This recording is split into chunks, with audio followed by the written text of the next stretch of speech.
Smart ಟಿವಿಯ digital ಕಂಟೆಂಟ್ಗೆ ಸ್ವಾಗತ. ನಾನು ರಂಗನಾಥ್. ಇಡೀ ದೇಶದಲ್ಲಿ ನಾಳಿನ 80ನೇ ಸ್ವತಂತ್ರೋತ್ಸವದ ಕಾರ್ಯಕ್ರಮಕ್ಕೆ ಭರದಿಂದ ಸಿದ್ಧತೆಗಳು ನಡೀತಾ ಇದ್ದಾವೆ. ದೆಹಲಿಯಲ್ಲೂ ಕೂಡ ಕೆಂಪು ಕೋಟೆಯಲ್ಲಿ ನಾಳೆ ದೇಶದ ಪ್ರಧಾನಮಂತ್ರಿಗಳು ಧ್ವಜಾರೋಹಣವನ್ನ ಮಾಡಲಿಕ್ಕಿದ್ದಾರೆ. ಆ ಕಾರ್ಯಕ್ರಮದ ಸಿದ್ಧತೆಗಳು ಕೂಡ ಈಗಾಗಲೇ ಭರದಿಂದ ಸಾಗ್ತಾ ಇದ್ದಾವೆ. ಈ ಬಾರಿಯ ಸ್ವತಂತ್ರೋತ್ಸವದ ಥೀಮ್ ವಿಕಸಿತ ಭಾರತ 2047ಕ್ಕಾಗಿ ಯುವ ಶಕ್ತಿ ಎನ್ನುವಂತಹ ಥೀಮ್ ಅನ್ನ ಇಟ್ಕೊಂಡು ಈ ಬಾರಿಯ ಸ್ವತಂತ್ರೋತ್ಸವವನ್ನ ಆಚರಿಸಲಾಗ್ತಾ ಇದೆ. ಈ ಬಾರಿಯ ಸ್ವತಂತ್ರೋತ್ಸವ ಕಾರ್ಯಕ್ರಮ ಕೇವಲ ಧ್ವಜಾರೋಹಣದ ಕಾರ್ಯಕ್ರಮ ಮಾತ್ರವಲ್ಲ. ಕೇಂದ್ರ ಸರ್ಕಾರದ ಮಹತ್ವದ ಕನಸೇನಿದೆ ವಿಕಸಿತ ಭಾರತ, ಆ ಕನಸಿಗೆ ಒಂದು ಜೀವವನ್ನ ಅಥವಾ ಒಂದು ಚೈತನ್ಯ ತುಂಬುವಂತಹ ಕಾರ್ಯಕ್ರಮ ಎನ್ನಲಾಗ್ತಾ ಇದೆ. ಇನ್ನು ಮೊನ್ನೆ ನಾನು ಮಾತನಾಡುವಂತಹ ಸಂದರ್ಭದಲ್ಲಿ ಹೇಳ್ತಾ ಇದ್ದೆ, ಬಂಕಿಮಚಂದ್ರ ಚಟರ್ಜಿ ಅವರಿಂದ ರಚಿತವಾದಂತಹ ಒಂದೇ ಮಾತರಂ ಗೀತೆಗೆ ಮೊದಲ ಬಾರಿಗೆ ಕೆಂಪು ಕೋಟೆಯಲ್ಲಿ ರಾಷ್ಟ್ರಗೀತೆ ಜನಮನ ಗಣಕ್ಕೆ ಸಮಾನವಾದಂತಹ ಗೌರವವನ್ನ ಕೊಟ್ಟು ನಾಳೆ ಕೆಂಪು ಕೋಟೆಯಲ್ಲಿ ಒಂದೇ ಮಾತರಂ ಗೀತೆಯ ಗಾಯನ ಮೊಳಗಲಿಕ್ಕಿದೆ.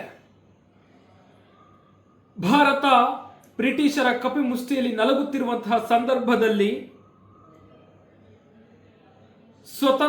ಸ್ವತಂತ್ರ ಚಳುವಳಿಯ ಸ್ವತಂತ್ರ ಸಂಗ್ರಾಮದ ಸಂದರ್ಭದಲ್ಲಿ ಜಾಗೃತಿಯ ಸಂಕೇತವಾಗಿ ಈ ಗೀತೆ ಕೆಲಸ ಮಾಡಿರುವಂತಹದ್ದು ಮತ್ತು ದೇಶ ಪ್ರೇಮದ ಕಿಚ್ಚು ಹೊತ್ತಿಸುವಲ್ಲಿ ಈ ಗೀತೆ ಪ್ರಮುಖ ಕಾರ್ಯವನ್ನ ನಿರ್ವಹಿಸಿರುವಂತಹದ್ದು. ಆ ಹಿನ್ನೆಲೆಯಲ್ಲಿ ಈ ಗೀತೆಗೆ ರಾಷ್ಟ್ರಗೀತೆ ಜನಗಣ ಮನ ಏನಿದೆ ಅದರ ಸಮಾನ ಗೌರವವನ್ನ ಈ ಗೀತೆಗೂ ಕೂಡ ಕೊಟ್ಟು ಇದರ 6 ಚರಣಗಳನ್ನ ಸಂಪೂರ್ಣವಾಗಿ ನಾಳೆ ಹಾಡಲಾಗ್ತದೆ. ಅದರ ಜೊತೆಗೆ ದೇಶದ ನಾನಾ ಭಾಗಗಳಲ್ಲಿ ಕಾರ್ಯಕ್ರಮದ ಪೂರ್ವ ತಯಾರಿಯಾಗಿ ಸಿದ್ಧತೆಗಳು ರೂಪುರೇಷೆಗಳು ಭರದಿಂದ ಸಾಗ್ತಾ ಇದ್ದಾವೆ. 5,000 ವಿಶೇಷ ಅತಿಥಿಗಳಿಗೆ ಈ ಕಾರ್ಯಕ್ರಮಕ್ಕೆ ಆಹ್ವಾನವನ್ನು ಕೊಡಲಾಗಿದೆ ಮತ್ತು ನಾನಾ ಕ್ಷೇತ್ರಗಳಲ್ಲಿ ಅಂದ್ರೆ ವಿವಿಧ ಕ್ಷೇತ್ರಗಳಲ್ಲಿ ವಿಶೇಷ ಸಾಧನೆಗೈದ ಗಣ್ಯರಿಗೆ ವಿಶೇಷ ಗೌರವವನ್ನ ಸಲ್ಲಿಸಲಾಗುತ್ತದೆ. ಇನ್ನು ಸಾಂಸ್ಕೃತಿಕ ವೈವಿಧ್ಯತೆಯ ಒಂದು ಪ್ರತಿಬಿಂಬನು ಕೂಡ ನಾಳೆ ಈ ಕಾರ್ಯಕ್ರಮದಲ್ಲಿ ಇರಲಿಕ್ಕಿದೆ. ಇನ್ನು ಮುಂದಿನ ಅಪ್ಡೇಟ್, ಕೇಂದ್ರ ಅಂದ್ರೆ ಲೋಕಸಭೆಯ ವಿಪಕ್ಷ ನಾಯಕ ರಾಹುಲ್ ಗಾಂಧಿ ಅವರು ಮೋದಿಯವರ ವಿದೇಶಾಂಗ ನೀತಿ ಏನಿದೆ ಆ ನೀತಿಗೆ ಒಂದು ಟಾಂಟನ ಕೊಟ್ಟಿರುವಂಥದ್ದು, ಟೀಕೆಯನ್ನ ಮಾಡಿರುವಂಥದ್ದು. ಮೋದಿಯವರ ವಿದೇಶಾಂಗ ನೀತಿ ಏನಿದೆ ಅದು ಅಪ್ಪಿಕೊಳ್ಳುವ ನೀತಿ ಅಂತ ಹೇಳ್ಬಿಟ್ಟು ರಾಹುಲ್ ಗಾಂಧಿ ಅವರು ವ್ಯಂಗ್ಯ ಆಡಿದ್ದಾರೆ. ಬರೀ ವ್ಯಂಗ್ಯ ಆಡಿಲ್ಲ, ರಚನಾತ್ಮಕ ಕಾಂಗ್ರೆಸ್ ರಾಷ್ಟ್ರೀಯ ಸಮಾವೇಶದಲ್ಲಿ ವೇದಿಕೆ ಮೇಲಿದ್ದ ಒಬ್ಬ ಕಾಂಗ್ರೆಸ್ ನಾಯಕರನ್ನ ಅಪ್ಪಿಕೊಳ್ಳುವ ಮೂಲಕ ಮೋದಿಯವರ ವಿದೇಶಾಂಗ ನೀತಿಗೆ ವ್ಯಂಗ್ಯ ಆಡಿರುವಂಥದ್ದು. ಅದರ ಜೊತೆಗೆ ಮೆಲೋನಿಯವರ ವಿಚಾರ ಏನಿತ್ತು, ಕಳೆದ ತಿಂಗಳಿನಲ್ಲಿ ಮೋದಿಯವರು ಒಂದು 50 ರೂಪಾಯಿ ಮೆಲೋಡಿ ಚಾಕ್ಲೇಟ್ ಅನ್ನ ಮೆಲೋನಿಯವರಿಗೆ ಕೊಟ್ಟು ಒಂದು ಸೆಲ್ಫಿ ಫೋಟೋ ಏನು ವೈರಲ್ ಆಯಿತು ಅದರ ವಿಚಾರವನ್ನು ಕೂಡ ಪ್ರಸ್ತಾಪಿಸಿ ಟಾಂಟ ಕೊಟ್ಟಿರುವಂತಹದ್ದು. ಅಂದ್ರೆ ರಾಹುಲ್ ಗಾಂಧಿ ಅವರು ಏನು ಹೇಳಿದ್ರು ಅನ್ನೋದನ್ನ ಗಮನಿಸ್ತಾ ಯಥಾವತ್ ಹೇಳ್ಬಿಡ್ತೀನಿ. ಅದಾದ ನಂತರ ಸುದ್ದಿಯ ವಿಶ್ಲೇಷಣೆಗೆ ಹೋಗ್ತೀನಿ. ವೇದಿಕೆಯಲ್ಲಿ ಏನೇನಾಯ್ತು, ಏನು ಹೇಳಿದ್ರು ಅನ್ನೋದನ್ನ ಹೇಳ್ಬಿಡ್ತೀನಿ ಯಥಾವತ್ತು. ಪ್ರಧಾನಿ ನರೇಂದ್ರ ಮೋದಿ ಅವರ ವಿದೇಶಾಂಗ ನೀತಿಯನ್ನ ಲೋಕಸಭೆಯ ವಿರೋಧ ಪಕ್ಷದ ನಾಯಕ ರಾಹುಲ್ ಗಾಂಧಿ ಅವರು ಟೀಕಿಸಿದ್ದಾರೆ. ವಿದೇಶಿ ನಾಯಕರನ್ನ ಅಪ್ಪಿಕೊಳ್ಳೋದೇ ಪ್ರಧಾನಿಯವರ ರಾಜತಾಂತ್ರಿಕತೆ ಎನ್ನುವಂತಹದ್ದಾಗಿದೆ ಎನ್ನುವಂತಹ ಮಾತುಗಳನ್ನು ಹೇಳುವ ಮೂಲಕ ಟಾಟ್ ಕೊಟ್ಟಿದ್ದಾರೆ.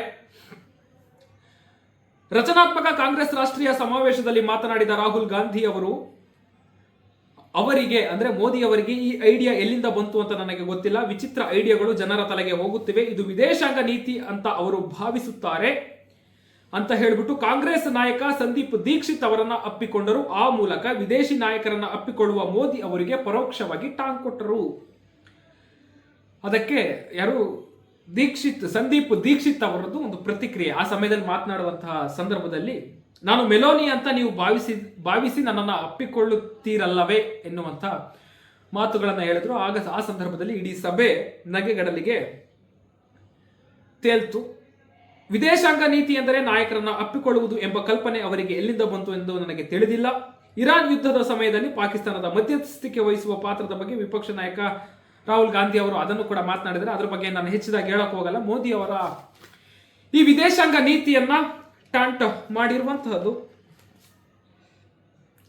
ಪ್ರಧಾನಿಯವರು ಯಾವ ದೇಶದ ನಾಯಕರೊಂದಿಗೆ ಎಷ್ಟು ಆತ್ಮೀಯತೆಯಿಂದ ಇದ್ರು, ಎಷ್ಟು ಸಲುಗೆಯಿಂದ ಇದ್ರು,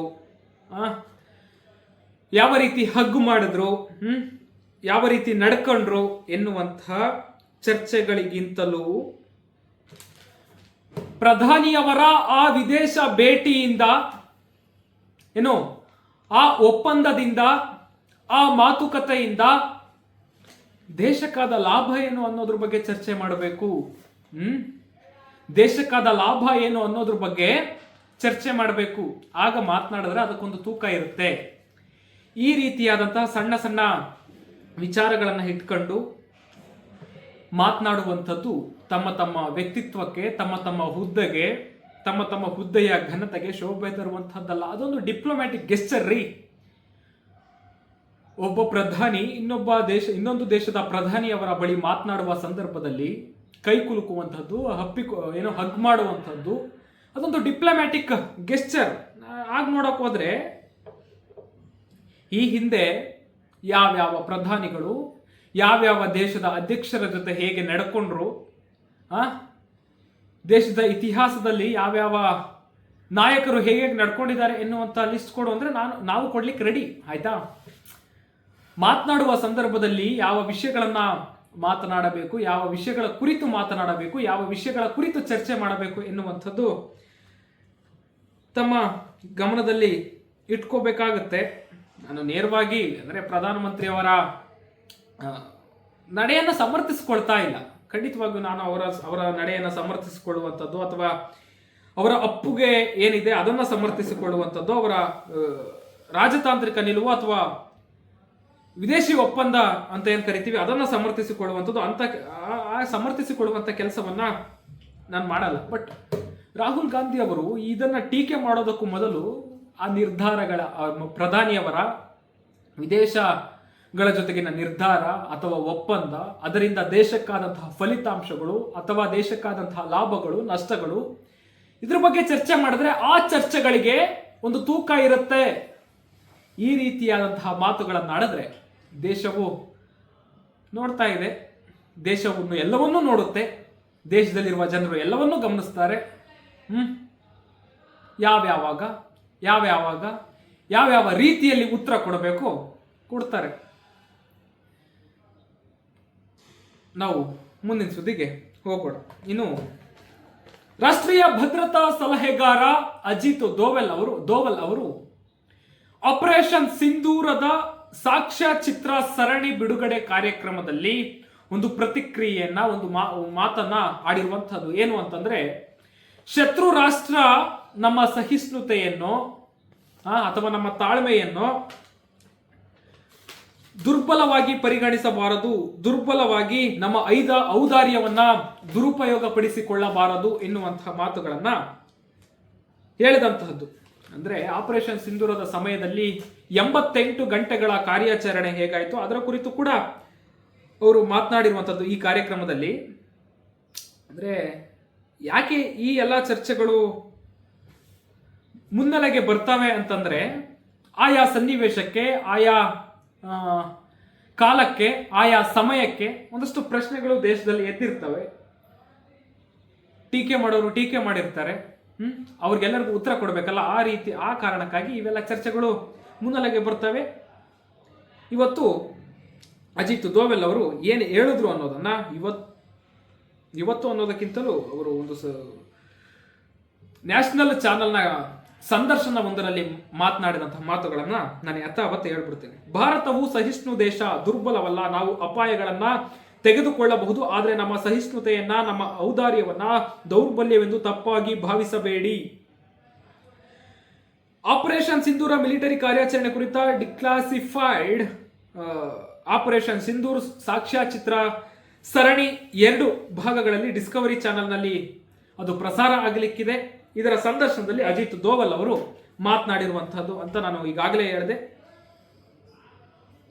ಇದರಲ್ಲಿ 88 ಗಂಟೆಗಳ ಮಿಲಿಟರಿ ಕಾರ್ಯಾಚರಣೆ ಹಿಂದಿನ ಕಾರ್ಯತಂತ್ರ ಮತ್ತು ನಿರ್ಧಾರ ತೆಗೆದುಕೊಳ್ಳುವಿಕೆಯ ಬಗ್ಗೆ ಅವರು ವಿವರವಾಗಿ ಮಾತನಾಡಿದ್ದಾರೆ. ಪಹಲ್ಗಾಮ್ ಭಯೋತ್ಪಾದಕ ದಾಳಿಗೆ ಕಾರಣವಾದ ಶತ್ರು ಗುರಿಗಳನ್ನು ನಾಶ ಮಾಡುವುದು ಕಾರ್ಯಾಚರಣೆಯ ಉದ್ದೇಶವಾಗಿತ್ತು ಅಂತ ಹೇಳ್ಬಿಟ್ಟು ದೋವಲ್ ಅವರು ಹೇಳಿದ್ದಾರೆ. ಮುಂದುವರಿದು ಮಾತನಾಡಿರುವ ಅವರು, ಜಗತ್ತಿಗೆ ಸಂದೇಶವು ತುಂಬಾ ಸ್ಪಷ್ಟವಾಗಿದೆ. ಭಾರತದ ಔದಾರ್ಯ ಅಥವಾ ಸಹಿಷ್ಣುತೆಯನ್ನ ದೌರ್ಬಲ್ಯವೆಂದು ತಪ್ಪಾಗಿ ಭಾವಿಸಬಾರದು. ಭಾರತ ಅಪಾಯಗಳನ್ನು ತೆಗೆದುಕೊಳ್ಳಬಹುದು. ಪರಿಣಾಮಗಳು ಏನೇ ಇರಲಿ ಭಾರತ ತೀವ್ರವಾಗಿ ದಾಳಿ ಮಾಡಬಹುದು ಎಂದಿದ್ದಾರೆ. ಡಿಕ್ಲಾಸಿಫೈಡ್ ಅದ್ರ ಬಗ್ಗೆ ಒಂಚೂರು ಹೇಳ್ಬಿಡ್ತೀನಿ, ನಿಮ್ಗೆ ಒಂದು ಐಡಿಯಾ ಸಿಗಲಿ. ಆಪರೇಷನ್ ಸಿಂಧೂರ್ 2 ಭಾಗಗಳ ಸಾಕ್ಷ್ಯಚಿತ್ರದ ಸರಣಿಯಾಗಿದೆ. ಇದು ಶನಿವಾರ ರಾತ್ರಿ 9 ಗಂಟೆಗೆ ಒಂದು ಚಾನೆಲ್ನಲ್ಲಿ ಪ್ರಸಾರ ಆಗಲಿಕ್ಕಿದೆ. ಇದು ಆಪರೇಷನ್ ಸಿಂಧೂರ ಸುತ್ತಲಿನ ಘಟನೆಗಳು ಮತ್ತು ಭಾರತದ ಉನ್ನತ ಮಿಲಿಟರಿ ಮತ್ತು ಭದ್ರತಾ ನಾಯಕತ್ವವು ತೆಗೆದುಕೊಂಡ ನಿರ್ಧಾರಗಳ ಕುರಿತು ಸಾಕ್ಷ್ಯಚಿತ್ರವಾಗಿರಲಿದೆ. ಈ 2 ಭಾಗಗಳ ಸಾಕ್ಷ್ಯಚಿತ್ರ ಸರಣಿಯು ಭಾರತದ ಮಿಲಿಟರಿ ಮತ್ತು ರಾಷ್ಟ್ರೀಯ ಭದ್ರತಾ ನಾಯಕತ್ವವನ್ನು ಒಳಗೊಂಡಿದೆ. ಇದು ಭಾರತದ ಪ್ರತಿಕ್ರಿಯೆಯನ್ನ ಮೇಲ್ವಿಚಾರಣೆ ಮಾಡಿದ ಅಧಿಕಾರಿಗಳ ನೇರ ಅನುಭವಗಳ ಮೂಲಕ ಆಪರೇಷನ್ ಸಿಂಧೂರ ಸಮಯದಲ್ಲಿ ತೆಗೆದುಕೊಂಡ ಪ್ರಮುಖ ನಿರ್ಧಾರಗಳು ಮತ್ತು ಘಟನೆಗಳನ್ನು ವಿವರಿಸುತ್ತವೆ. ಈ ರೀತಿಯ ಇವೆಲ್ಲ ವಿಷಯಗಳನ್ನು ಒಳಗೊಂಡಿರುವಂತಹ ಒಂದು ಸಾಕ್ಷ್ಯಚಿತ್ರ. ಆ ಸಾಕ್ಷ್ಯಚಿತ್ರ ಬಿಡುಗಡೆ ಸಂದರ್ಭದಲ್ಲಿ ಅಜಿತ್ ದೋವಲ್ ಅವರು ಮಾತನಾಡಿರುವಂತಹದ್ದು. ಇನ್ನು ನೇರವಾಗಿ ರಾಜ್ಯದ ಅಪ್ಡೇಟ್ಸ್ಗಳಿಗೆ ಬರ್ತೀನಿ. ಇವತ್ತು ಮುಂಗಾರು ಅಧಿವೇಶನದ 2ನೆಯ ದಿನ. ಸಭಾಪತಿ ಮತ್ತು ಸ್ಪೀಕರ್ ಸ್ಥಾನಕ್ಕೆ ಚುನಾವಣೆ ಆಗಲಿಲ್ಲ, ಅದು ಅವಿರೋಧವಾಗಿ ಆಯ್ಕೆಯಾದರು. ಮತ್ತು ಈ ಕಡೆ ಸಭಾಪತಿ ಹುದ್ದೆಗೆ ಸಲೀಂ ಅಹಮದ್ ಅವರು ಚುನಾಯಿತರಾಗಿ ಆಯ್ಕೆ ಆದಂತಹದ್ದು. ನಾನು ಮೊನ್ನೆನೇ ಹೇಳ್ತಾ ಇದ್ದೆ, ಈ 2 ಹೆಸರುಗಳು ಮುಂಚೂಣಿಯಲ್ಲಿದ್ದಾವೆ. ಒಂದು ವೇಳೆ ಕೊನೆ ಕ್ಷಣದ ಬದಲಾವಣೆ ಯಾವುದೂ ಕೂಡ ಆಗಲಿಲ್ಲವೆಂದರೆ ಬಹುತೇಕ ಈ 2 ಹೆಸರುಗಳು ಫಿಕ್ಸ್ ಆಗುವಂತಹ ಸಾಧ್ಯತೆ ದಟ್ಟವಾಗಿದ್ದಾವೆ ಅಂತ. ಅದರಂತೆ ಇವತ್ತು ವಿಪಕ್ಷ ನಾಯಕ ಆರ್ ಅಶೋಕ್ ಹಾಗೂ ಮುಖ್ಯಮಂತ್ರಿ ಡಿ ಕೆ ಶಿವಕುಮಾರ್ ಅವರು GS ಪಾಟೀಲ್ ಅವರನ್ನ ಸಭಾಪತಿ ಸ್ಥಾನ ಚೇರ್ ಏನಿದೆ ಅಲ್ಲಿ ತನಕ ಕರೆದುಕೊಂಡು ಹೋಗಿ ಸಾಂಪ್ರದಾಯಿಕವಾಗಿ ಹಾಗೆ ಆಗೋದು ಸಂಪ್ರದಾಯದಂತೆ ಕರ್ಕೊಂಡು ಹೋಗಿ ಅಲ್ಲಿಗೆ ಬಿಟ್ರು. ಕರ್ಕೊಂಡು ಹೋಗಿ ಆ ಪೀಠದ ಮೇಲೆ ಕುಳಿತುಕೊಳ್ಳುವಂತ ಹೇಳಿದ್ರು. ಇನ್ನು ಹಂಗಾಮಿ ಸಭಾಧ್ಯಕ್ಷರಾಗಿದ್ದಂತಹ ಕೇರ್ ಟೇಕರ್ ಸ್ಪೀಕರ್ ಆಗಿದ್ದಂತಹ TB ಜಯಚಂದ್ರ ಅವರು ಅವರಿಗೆ ರೂಲಿಂಗ್ ಅನ್ನ ಕೊಟ್ಟರು. ಇನ್ನು ಬಸವರಾಜ್ ಹೊರಟ್ಟಿ ಅವರ ರಾಜೀನಾಮೆಯಿಂದ ತೆರವಾಗಿದ್ದ ಸಭಾಪತಿ ಸ್ಥಾನಕ್ಕೆ ನಾನು ಈಗಾಗಲೇ ಹೇಳಿದಂತೆ ಸಲೀಂ ಅಹಮದ್ ಅವರು ಆಯ್ಕೆಯಾಗಿದ್ದಾರೆ. ಅದ್ರ ಬಗ್ಗೆ ನಾನು ಹೆಚ್ಚು ಮಾತನಾಡ್ಲಿಕ್ಕೆ ಹೋಗಲ್ಲ. ಇನ್ನು ಸದನದ ಇವತ್ತು 2ನೆಯ ದಿನ ಮುಖ್ಯಮಂತ್ರಿ ಡಿ ಕೆ ಶಿವಕುಮಾರ್ ಅವರು ಬಹಳ ಸುದೀರ್ಘವಾಗಿ ಮಾತನಾಡಿದ್ರು. ತನ್ನ ಸಚಿವ ಸಂಪುಟದ ಮಂತ್ರಿಗಳನ್ನ ಬಹಳ ವಿಭಿನ್ನವಾಗಿ ಸದನಕ್ಕೆ ಪರಿಚಯವನ್ನ ಮಾಡಿಕೊಟ್ರು. ಅದರ ಜೊತೆಗೆ ನನಗೆ 224 ಶಾಸಕರು ಕೂಡ ಒಂದೇ, ಯಾರ ವಿರುದ್ಧವೂ ಕೂಡ ನನ್ನ ಅಧಿಕಾರವನ್ನ ಬಳಸಿ ಅಧಿಕಾರವನ್ನ ಬಳಸುವುದಿಲ್ಲ, ಅದರ ದುರುಪಯೋಗವನ್ನ ಮಾಡಿಕೊಳ್ಳುವುದಿಲ್ಲ. ಎಂದಿನಂತೆ ನಾನು ಫುಟ್ಬಾಲ್ ಆಡುವವನಲ್ಲ, ಚೆಸ್ ಆಡುವವನು. ರಾಜ್ಯದ ಅಭಿವೃದ್ಧಿಗಾಗಿ ನಾವೆಲ್ಲ ಟೀಮ್ ಕರ್ನಾಟಕವಾಗಿ ಕೆಲಸ ಮಾಡಬೇಕು. ಅಂದ್ರೆ ನನ್ನೊಬ್ಬನಿಂದ ಸಾಧ್ಯ ಇಲ್ಲ. ವಿಪಕ್ಷದವರು ಕೂಡ ನಮ್ಮ ಜೊತೆ ಕೈ ಜೋಡಿಸಬೇಕು ಎನ್ನುವಂತ ಮನವಿಯನ್ನ ಮಾಡಿದ್ರು. ಅದರ ಜೊತೆಗೆ ಒಂದಷ್ಟು ಫಿಲಾಸಫಿಕಲ್ ಮಾತುಗಳನ್ನು ಕೂಡ ಆಡಿದ್ರು. ಅನೇಕ SR ಕಂಠಿ ಅವರಿಂದ ಹಿಡಿದು ಮೊನ್ನೆ ರಾಜೀನಾಮೆ ಕೊಟ್ಟಂತಹ ಮಾಜಿ ಮುಖ್ಯಮಂತ್ರಿ ಸಿದ್ದರಾಮಯ್ಯನವರ ತನಕ ರಾಜ್ಯದ ಪ್ರಮುಖ ನಾಯಕರನ್ನ ಡಿ ಕೆ ಶಿವಕುಮಾರ್ ಅವರು ನೆನಪು ಮಾಡಿಕೊಂಡ್ರು. ಮಧು ಬಂಗಾರಪ್ಪ ಅವರನ್ನ ಪರಿಚಯ ಮಾಡುವಂತ ಸಂದರ್ಭದಲ್ಲಿ ಹೇಳಿದ್ರು, ಅವರ ತಂದೆಯ ಕ್ಯಾಬಿನೆಟ್ ಅಲ್ಲಿ ನಾನು ಜೈಲು ಮಂತ್ರಿ ಆಗಿದ್ದೆ. ಅವ್ರು ಹೇಳಿದ್ರು, ಡಿಕೆ ನಾನು ಜೈಲು ಮಂತ್ರಿ ಆಗಿದ್ದೆ, ಮುಖ್ಯಮಂತ್ರಿ ಆಗಿದ್ದೀನಿ, ನೀನು ಜೈಲು ಮಂತ್ರಿ ಆಗಿದೆಯಾ, ಮುಖ್ಯಮಂತ್ರಿ ಆಗಬೇಕು ಅಂತ. ಆ ಮಾತುಗಳನ್ನು ಕೂಡ ನೆನಪು ಮಾಡಿಕೊಂಡ್ರು. ಅದರ ಜೊತೆಗೆ ಇವತ್ತು ನನ್ನ ಸಂಪುಟದಲ್ಲಿ ನನ್ನ ಕೈಗಳಿಗೆ ಮಧು ಬಂಗಾರಪ್ಪನವರು ಅವರ ಪುತ್ರ ಕೆಲಸ ಮಾಡ್ತಿದ್ದಾರೆ ಎನ್ನುವಂತ ಮಾತುಗಳನ್ನ ಕೂಡ ಹೇಳಿದ್ರು. ಇನ್ನು 2028ಕ್ಕೆ ಜನ ತೀರ್ಮಾನ ಮಾಡ್ತಾರೆ, ರಾಜಕೀಯದಲ್ಲಿ ಯಾವುದು ಶಾಶ್ವತ ಅಲ್ಲ, ಇತ್ಯಾದಿ ಹೇಳಿದ್ರು. ನಾನು ತುಂಬಾ ಮಾತನಾಡಿದ್ರು ಅವರು. ಅದೆಲ್ಲವನ್ನು ಕೂಡ ಹೇಳಕ್ ಹೋಗಲ್ಲ, ಜಸ್ಟ್ ಹೇಳ್ಬಿಡ್ತೀನಿ. ಪ್ರತಿಯೊಬ್ಬ ವ್ಯಕ್ತಿಗೂ ಹೊಸ ಆಲೋಚನೆಗಳಿರ್ತವೆ. ಹೊಸ ಆಲೋಚನೆ, ಭರವಸೆ, ನಂಬಿಕೆ ಮೂಲಕ ಜನರ ವಿಶ್ವಾಸ ಗಳಿಸುವುದು ನಮ್ಮ ಕರ್ತವ್ಯ. ನಮ್ಮ ಶಾಸಕರು, ವಿರೋಧ ಪಕ್ಷದ ಶಾಸಕರು, ನಾಯಕರು, ನಮ್ಮ ಸಚಿವ ಸಂಪುಟದ ಎಲ್ಲರನ್ನೂ ವಿಶ್ವಾಸಕ್ಕೆ ಪಡೆದು ರಾಜ್ಯದ ಜನರ ಅಭಿವೃದ್ಧಿಗೆ ಟೀಮ್ ಕರ್ನಾಟಕವಾಗಿ ಕೆಲಸ ಮಾಡಬೇಕು ಅಂತ ಹೇಳ್ಬಿಟ್ಟು ಕರೆ ನೀಡಿದ್ರು.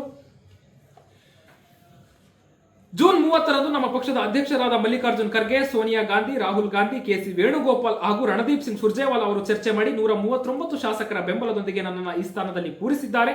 ಈ ಹಿಂದೆ ಅನೇಕ ನಾಯಕರು ರಾಜ್ಯದ ಮುಖ್ಯಮಂತ್ರಿಯಾಗಿ ಸೇವೆ ಸಲ್ಲಿಸಿದ್ದು, ಕಳೆದ 3 ವರ್ಷಗಳಿಂದ ಸಿದ್ದರಾಮಯ್ಯ ಅವರು ಸಿಎಂ ಆಗಿ, ನಾನು ಡಿಸಿಎಂ ಆಗಿ ಕೆಲಸ ಮಾಡಿದ್ದೆವು. ಇದು ಅದರ ಮುಂದುವರಿದ ಸರ್ಕಾರ ಅಂತ ಹೇಳ್ಬಿಟ್ಟು ಹೇಳಿದ್ರು. ಅದರ ಜೊತೆಗೆ ನಾನು ಈಗಾಗಲೇ ಮೆನ್ಷನ್ ಮಾಡಿದಂತೆ 224 ಜನ ಶಾಸಕರು ಕೂಡ ಬಂದೆ, ಎಲ್ಲರೂ ಒಟ್ಟಾಗಿ ಕೆಲಸ ಮಾಡೋಣ ಅಂತ ಹೇಳಿಬಿಟ್ಟು ಒಂದಷ್ಟು ಮಾತನ್ನ ಕೂಡ ಆಡಿದ್ರು. ಇದರ ನಡುವೆ ಒಂದು ವಿಷಯ ಸದನದಲ್ಲಿ ಚರ್ಚೆ ಬಂತು. ಸುನೀಲ್ ಕುಮಾರ್ ಅವರು ಸೇರಿದಂತೆ, ಅಶ್ವಥ್ ನಾರಾಯಣ ಅವರೂ ಸೇರಿದಂತೆ ಅನೇಕ ಬಿಜೆಪಿ ನಾಯಕರು ಇದರ ವಿರುದ್ಧವಾಗಿ ಇದನ್ನ ಟೀಕೆ ಮಾಡಿದ್ರು. ಇದಕ್ಕೆ ಸರ್ಕಾರ ಉತ್ತರ ಕೊಡಬೇಕು ಅಂತ ಆಗ್ರಹಿಸಿದ್ರು. ಆ ವಿಚಾರ ಏನು ಅಂತ ಅಂದ್ರೆ, ವಸತಿ ಮತ್ತು ವಕ್ಫ್ ಸಚಿವ ಜಮೀರ್ ಅಹಮದ್ ಖಾನ್ ಅವರು ಒಂದು ಪತ್ರವನ್ನು ಬರೆದಿದ್ದಾರೆ ಸರ್ಕಾರಕ್ಕೆ. ಏನು ಅಂತಂದ್ರೆ, ನನ್ನ ಅನಾರೋಗ್ಯದ ಅಥವಾ ವೈಯಕ್ತಿಕ ಸಮಸ್ಯೆಗಳ ಕಾರಣ ನಾಳಿನ ಸ್ವತಂತ್ರೋತ್ಸವದ ರಾಷ್ಟ್ರ ಧ್ವಜಾರೋಹಣ ಕಾರ್ಯಕ್ರಮದಲ್ಲಿ ಭಾಗವಹಿಸಲಾಗುವುದಿಲ್ಲ ಅನ್ನುವಂತಹ ಒಂದು ಪತ್ರವನ್ನ ಬರೆದಿದ್ದಾರೆ.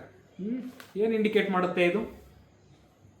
ಒಬ್ಬ ಮಂತ್ರಿಯಾದವನಿಗೆ ರಾಷ್ಟ್ರದ ಸ್ವತಂತ್ರೋತ್ಸವದ ಧ್ವಜಾರೋಹಣ ಕಾರ್ಯಕ್ರಮದಲ್ಲಿ ಭಾಗಿಯಾಗುವುದಕ್ಕೂ ಸಮಯ ಇರೋದಿಲ್ವಾ?